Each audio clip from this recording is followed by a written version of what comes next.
Assalamualaikum warahmatullahi wabarakatuh. Gimana kabarnya hari ini? Semoga selalu dalam keadaan sehat ya.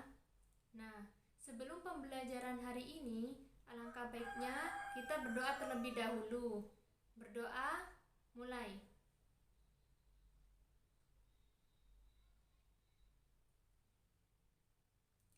Berdoa selesai. Nah, hari ini kita akan mempelajari mengenai peran tanah dan organisme tanah bagi keberlangsungan kehidupan. Kompetensi dasar dan tujuan pembelajaran hari ini yaitu untuk kompetensi dasarnya KD 3.9 mengenai menghubungkan sifat fisika dan kimia tanah, organisme yang hidup dalam tanah dengan penting tanah untuk keberlangsungan kehidupan. Kemudian KD 4.9 yaitu menyajikan hasil penyelidikan tentang sifat-sifat tanah dan pentingnya tanah bagi kehidupan. Untuk tujuan pembelajarannya, yang pertama yaitu siswa mampu mengidentifikasi peran tanah bagi kehidupan sehari-hari setelah menyimak sumber literasi yang diberikan. Yang kedua yaitu diberikan gambar organisme tanah, siswa mampu menyebutkan organisme yang hidup di permukaan dan di dalam tanah. Yang ketiga yaitu mampu menjelaskan peran organisme tanah bagi keberlangsungan kehidupan sehari-hari setelah menyimak tayangan video pembelajaran yang diberikan. Dan yang terakhir yaitu siswa mampu membuat artikel tentang sifat-sifat tanah dan pemanfaatannya dalam kehidupan sehari-hari berdasarkan materi yang telah dipelajari. Nah, pada pertemuan kali ini, materi yang akan kita pelajari yang pertama yaitu peran tanah bagi kehidupan, dan yang kedua yaitu peran organisme tanah. Apakah kalian pernah berpikir, apa sih manfaat dari tanah? Tanpa disadari, tanah memiliki peran penting bagi kehidupan manusia maupun makhluk hidup lainnya. Misalnya, tumbuhan membutuhkan tanah untuk memperoleh nutrisi dan mineral untuk keberlangsungan hidup, serta makhluk hidup memerlukan tanah. Peran tanah bagi kehidupan. Nah, di sini terdapat 4 peran penting tanah bagi kehidupan manusia maupun makhluk hidup lainnya. Yang pertama yaitu tempat hidup hewan dan bakteri. Yang kedua, tempat hidup berbagai tumbuhan. Yang ketiga, sebagai penunjang kesehatan dan penyedia keperluan manusia. Dan yang keempat yaitu penyedia dan penyaring air. Nah, yang pertama kita akan membahas terlebih dahulu mengenai tempat hidup hewan dan bakteri. Tanah berfungsi sebagai tempat hidup bagi berbagai macam hewan.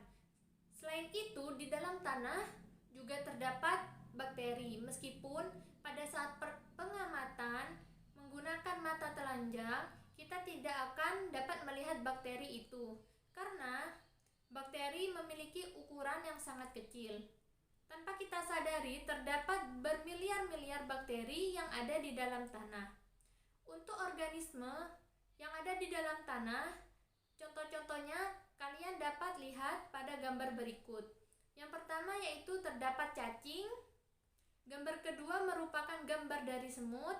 Gambar ketiga adalah gambar jangkrik. Yang keempat yaitu gambar rayap. Yang kelima gambar kaki seribu, dan yang keenam adalah contoh gambar dari bakteri. Peran tanah selanjutnya yaitu tempat hidup berbagai tumbuhan. Kalian tentu tahu bahwa tumbuhan tidak dapat berpindah tempat sendiri untuk memperoleh nutrisi yang dibutuhkan. Oleh karena itu, tumbuhan membutuhkan tanah agar dapat menyediakan unsur hara dan nutrisi yang diperlukan oleh tumbuhan itu sendiri. Yang ketiga yaitu sebagai penunjang kesehatan dan penyedia keperluan manusia. Misalnya yaitu sebagai tempat tinggal, olahraga, dan peralatan masak. Nah, peralatan masak ini masih banyak yang terbuat dari tanah liat. Kemudian sebagai bahan bangunan, contohnya yaitu batu bata yang terbuat dari tanah. Kemudian pertambangan serta bermain dan beraktivitas. Yang keempat yaitu penyedia dan penyaring air. Sumber air utama berada di dalam tanah yaitu berupa mata air. Sumber air juga berada di permukaan tanah seperti danau, sungai, dan laut. Air bersih yang berasal dari tanah biasa dimanfaatkan oleh manusia untuk minum, mandi, mencuci, dan masak. Tanah mampu menyaring atau menetralkan beberapa bahan polutan akibat aktivitas manusia, sehingga setelah polutan-polutan tersebut disaring, tidak akan membahayakan bagi lingkungan. Selanjutnya, kita akan mempelajari mengenai peran organisme tanah. Yang pertama yaitu sebagai dekomposer, yang kedua sebagai pereaksi kimia tanah, yang ketiga sebagai pengurai polutan dalam tanah, yang keempat pencegah penyakit tanah, yang kelima pemberi pengaruh pada tekstur tanah, dan yang terakhir yaitu pengatur kegemburan dan struktur tanah. Peran organisme tanah yang pertama yang akan kita bahas yaitu sebagai dekomposer. Dekomposer ini yaitu merupakan organisme tanah yang dapat melakukan dekomposisi atau penguraian bahan organik dari sisa makhluk hidup seperti dedaunan dan hewan mati, serta dapat melapukkan batuan menjadi unsur anorganik. Organisme dekomposer ini dapat dimanfaatkan dalam pembuatan pupuk kompos, yaitu pupuk dari bahan organik.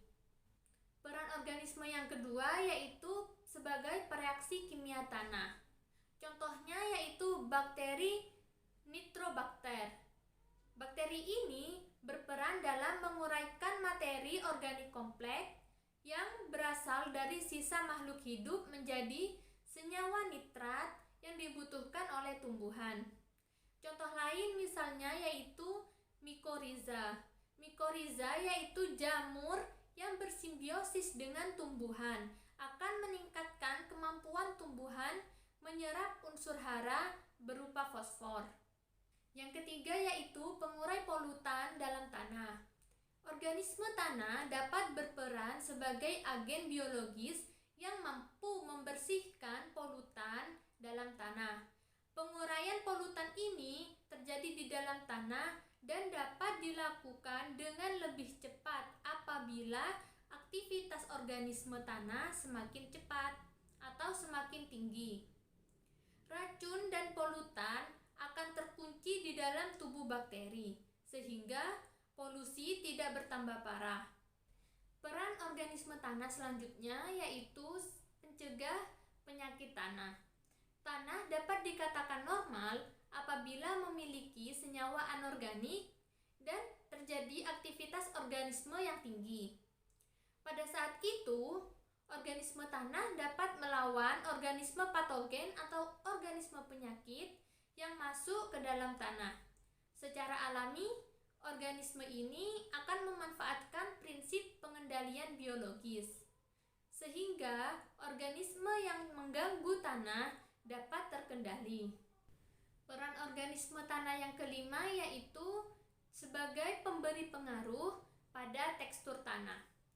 Tekstur tanah ditentukan oleh ukuran butiran utama tanah atau kombinasi dari ukuran butiran yang paling melimpah. Aktivitas biologis organisme tanah berpengaruh dalam membentuk butiran-butiran penyusun tanah, sehingga dapat menentukan tekstur tanah. Nah, untuk tekstur tanah ini ada 3, yaitu tanah liat, tanah pasir, dan tanah gembur. Dan peran organisme tanah yang terakhir yaitu pengatur kegemburan dan tekstur tanah. Struktur tanah yaitu suatu partikel-partikel tanah yang mengikat satu dengan yang lainnya menjadi suatu gumpalan. Pengikatnya ini yaitu suatu perekat sebagai bahan organik yang dihasilkan oleh organisme tanah. Lendir yang berasal dari organisme tanah ini akan bercampur dengan tanah, sehingga membentuk gumpalan-gumpalan tanah.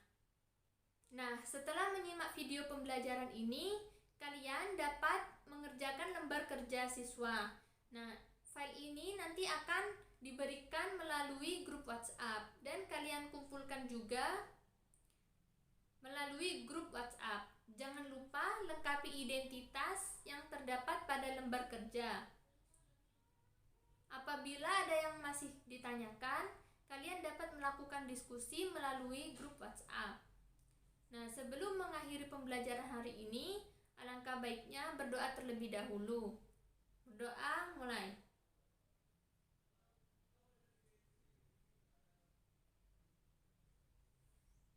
Sekian pembelajaran hari ini, kurang lebihnya mohon maaf. Wassalamualaikum warahmatullahi wabarakatuh.